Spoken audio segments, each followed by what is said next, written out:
Hey sis, are you there? I heard something was going on with you, but I'm glad that everything seems to have settled down now. I always knew that you were so nice, but I can't believe that you put yourself through all of that just for me. You really are too kind. Do you know that? Tracy, I really wasn't doing what I did for your sake, you know. I broke off my engagement with my fiancé because I caught you two having an affair with each other. Well, I know, but you were engaged to a CEO. You know that it's always been my dream to marry a rich man, right? I don't even know what to say to something like that. Is that supposed to be an excuse? Well, I've just always wanted to live like a spoiled princess, you know? I really don't know. What in the world does that even mean in this day and age? Besides, where did a dream like this even come from? It isn't like we were horribly poor or fantastically rich growing up. Well, I know, but that doesn't mean that I can't want to marry someone who is really rich, because if I did that, then I would never have to work another day in my life. And now I found that man after all this time. It really is like a real-life Cinderella story, isn't it? I don't remember the scene in Cinderella where one of the ugly sisters steals her prince away. Are you sure we were watching the same movie growing up? Oh, come on. You can't actually be mad at me for taking him for myself, right? Don't you know that all's fair in love and war? You just gotta get over this. You think this is something someone can just get over? This isn't a toy or something that you stole from me this time. We aren't kids anymore. You're right. We're adults, and I think that you're forgetting your place right now. I stole your fiancé from you, and that's a fact. You just need to accept the fact that you've been dumped for the better woman. You think I've been dumped? Please, I wouldn't have taken Jerome back if he came begging for me to take him back. I wonder if you have any idea just how pathetic and desperate you sound. I really don't care what you have to say about this anymore. I am through with the both of you. You really don't get it. You aren't the one calling the shots here. Jerome left you for me. Do you understand that? And it's because you weren't enough for him. He chose me over you because it's clear that I'm the better choice. And that's why we had an affair behind your back, because you couldn't make your fiancé happy and now he's left you. I really don't care how you try and frame it. It is true that Jerome cheated on me and that's why we're not getting married. But do you see me crying and moaning over losing him? Whatever, I just know that you've gotten better at hiding it now. But you've always been a little crybaby ever since we were little. Now who's the one trying to act all tough? We both know that you were the one who would resort to tears right away. You're just trying to project your feelings onto me, but it's not going to work. You think that I'm crying over getting your fiancé? As if. I think it's hilarious. I couldn't be happier about this. You have no idea how long it's been my dream to marry someone like a CEO and never have to work again. It's like my whole life has been leading to this moment. You really have no idea what you're talking about, do you? But whatever, what's done is done. Oh, come on! You can't just be taking it that easy. Can't you send me a message in all caps or shout at me over the phone or something at least? I'm not going to do that, but you should know that Jerome is not a CEO. What in the world are you talking about? Of course he's a CEO. He's the boss of the company that you work for, isn't that right? Actually, we have joint management of the company, if you must know. Hold on a second. What is that supposed to mean? How can you both manage the company? Well, I actually started the company with my startup capital. Jerome just snuck his way up the ranks using connections of his. The company is, however, all mine. This doesn't make any sense to me at all. What in the world are you talking about? I mean that when we first met while working for different companies, I had just established mine, and as it grew, Jerome showed interest in helping out. Then we started to talk about getting married. After I got pregnant, the board insisted that I have a co-manager in case anything happened to me, and they selected Jerome. So then, you two had the same job at the same time, but the company was really yours? But then, I don't get it. Are you telling me that you're also the CEO of a company? I would say I'm more CEO than Jerome. After all, it was my money that began the company. And I'd double check about Jerome still being a CEO since he would have been fired by now. Fired? What do you mean by that? I mean that once the board found out that Jerome was cheating on me, they asked him to step down and began a full investigation into him. It turns out that he was using company money to take you out for meals and on dates. So the board had more than enough evidence to fire Jerome right then and there. In fact, I believe all of this happened last week. Last week? Are you sure? He hasn't told me anything about any of this. Well, you might want to go and try talking to him about some of this in that case. But then, doesn't this mean that Jerome isn't even a CEO and that I won't actually be marrying a really rich guy? That's what you're worried about? I tell you that Jerome was embezzling from the company, something he could go to jail for, and that's all you care about? You're just lucky the board already agreed not to press charges as long as Jerome pays the money back. Of course, we are prepared to press charges if that doesn't happen. But I was supposed to live life like a princess. I thought I had stolen your man away from you with my charm and good looks. But now you're telling me that the man I stole from you doesn't even have a job? Yeah, and I don't imagine he has much in the way of savings, given how lavishly Jerome likes to live. But why didn't you say anything about this to me sooner? You should have warned me about him. Ugh, I never want to talk to you again. Are you really saying that to me? Oh, that message isn't showing up as read. Well, okay then. Have a nice life, sis.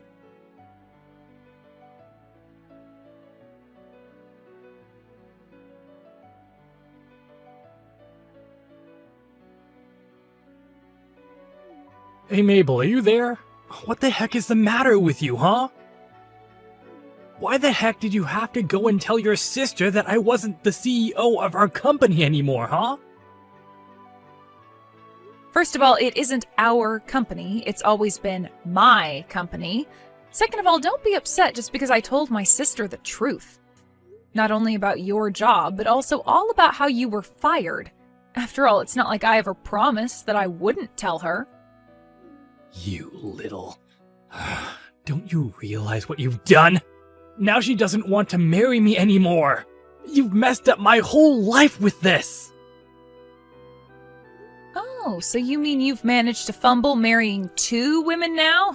You've really got to work on that, Jerome. You would like to think so, wouldn't you? But it shows what you know. And just what is that even supposed to mean, huh? I mean that I wanted to see how you would react. The truth is that I talked to your sister and smoothed things out. So we're still going to be getting married. And just what kind of lies did you have to tell her to get her to go along with that? I told her that the reason I chose to step down from my position as CEO of our company is so that I can do and start my own company. And I've already been preparing for this for a long time. After all, I was the one who took our company to where it is today. I know all about how to raise a successful company from the ground up now. You're really going to start a company all by yourself? What? Like it's hard? I'm going to start a company and it's going to grow far beyond what you could ever imagine. I'll dominate the industry and become untouchable. Well, you might know how to found a company, but that doesn't mean that you're any good as a manager. And I don't think you've ever shown any promise there anyways. Are you kidding me? You're just jealous because I left you and our company to go start my own with my new woman. You can't actually think that I'm jealous of either you or my sister, right? You realize how stupid you sound, don't you? Whatever. You're the one who doesn't know what you're talking about. Tracy and I are going to live happily ever after while your company just crumbles without me. Just stay out of my way and never try to interfere with my life again. I really don't care what you and my sister choose to do with your lives, but you do realize that you need capital to start a business, right? Do you have that kind of money? Because I know that you still owe me for the legal fees from your affair. You think a genius like me needs to waste my brain power on small details like that? I have big plans, and when I tell them to the bank, they're going to have to give me my loan. And I'll get the loan and start my company and have everything up and running in 6 months. 6 months, huh? You really think you can handle doing all that in such little time? Well, in that case, I want you to pay me what you owe me right now. This is why you always used to get on my nerves. The second you saw that I was going anywhere in life, you would always find a way to try and hold me back. Why can't you just be more like your sister and let me do whatever I want without making little comments on it? If you've got a problem with constructive criticism now, just wait until you're in a boardroom meeting. Besides, you knew that I was like this when we first started dating. Did you really expect me to change? You know, I never even wanted to be engaged to you, but I knew that it was the only way to hold on to my position and my power. But then I met your sister, and I realized I didn't have to sell my soul to live like this. What your sister and I have is true love, and it's going to give us the success we need. Well, I really do hate to stomp on your dreams, but let's just hope that it's true love that you two have. Of course it is! We've tied together and nothing is ever going to come between us. Well, good luck with that. I just hope that you two can stay together long enough to be married. You'll see. We'll prove you wrong! We'll prove everyone wrong! And then you'll realize that you should have never underestimated me. Just now that I'm never going to work with your company again. So when I'm dominating the industry, you'll have to struggle just to keep the lights on. Well, you have to go found your own company and get it off the ground first, so good luck with that. And do hurry up and send me the money that you owe me, okay? Oh, you'll just have to wait for that. But don't worry. Once I have all my success, I'll be sure to pay you back that money with interest. And then you'll realize that that's only a taste of the wealth I'll have. Then you'll see how wrong you were about me.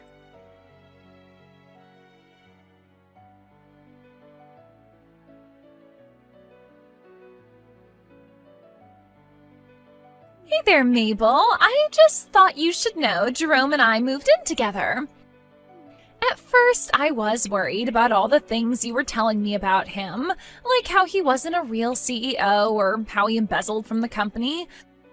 But then he finally started his own company. And now we've moved into an amazing condo, and we're the happiest that we've ever been. It's amazing. You moved into a condo together with Jerome? Because I haven't even heard anything about him creating a new company. Well, I suppose that's probably because Jerome just runs in different circles from you, doesn't he? This is where we're going to move into. He told me that he already paid for the condo and that they're just getting it ready for us.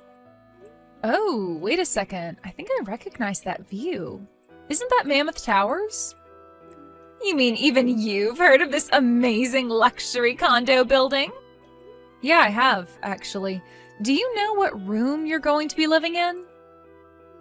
And just why would I share that with you? Don't tell me that you're going to try to break in and try to steal Jerome away from me. Because you should know that the building has guards in it and someone like you won't be allowed in. Right. Well, in that case, I guess you shouldn't worry about telling me the room number.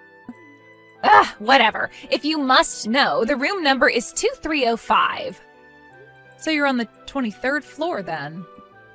That's right, we're almost at the very top of the building. I've never gotten to stay in a place so nice. We're finally going to have our happily ever after.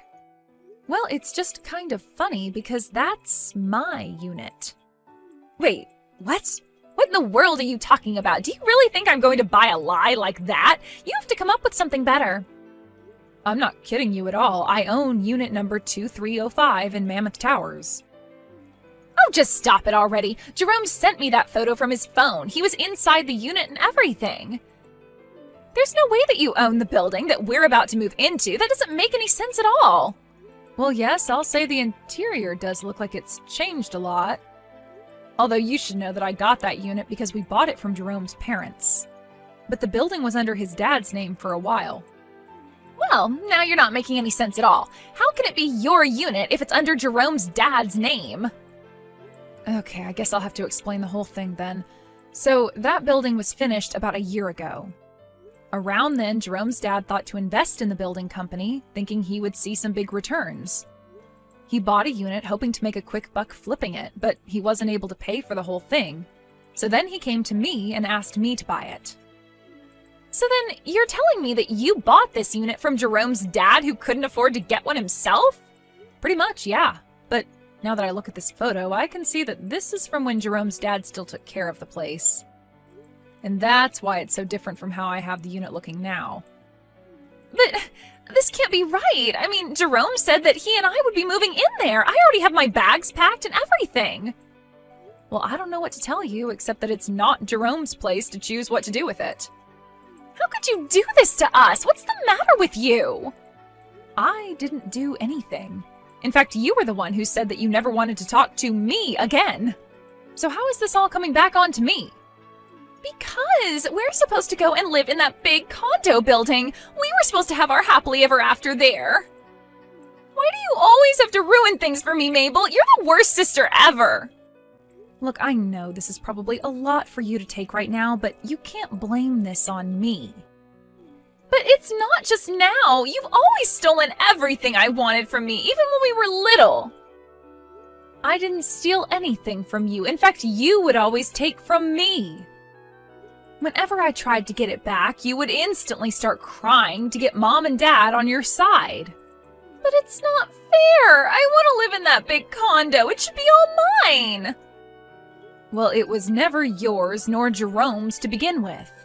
A while ago, Jerome's dad needed money right away and offered to sell me the condo for the price he had put into it. I bought it and have been living there for a while. That's how I know that the interior looks different now. I don't know why Jerome thinks you two are moving in, but it's just not going to happen. If anything, I think that this is just one small part of a much larger lie that he's telling you. But this really isn't my problem anymore. Please don't bother me with stuff like this ever again.